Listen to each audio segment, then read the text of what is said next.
कारणलिङ्गम् तत्प्रणमामि सदा शिवलिङ्गम् सर्वसुगन्धिषु लेपितलिङ्गम् बुद्धिविवर्धनकारणलिङ्गम् सिद्धसुरासुरवन्दितलिङ्गम् तत्प्रणमामि सदा शिवलिङ्गम् कनकमहामणिभूषितलिङ्गम्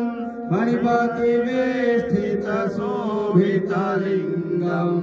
दक्षसुरार्यविनाशनलिङ्गम्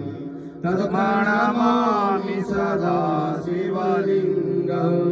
कुङ्कुमचन्दनलेपितलिङ्गम् पङ्कजहारसुशोभितलिङ्गम् सञ्चितपापविनाशनलिङ्गम्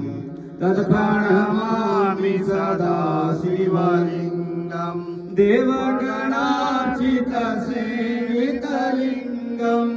महावीरभक्तिभिरेव च लिङ्गम् दिक्करकोटिप्रभाकर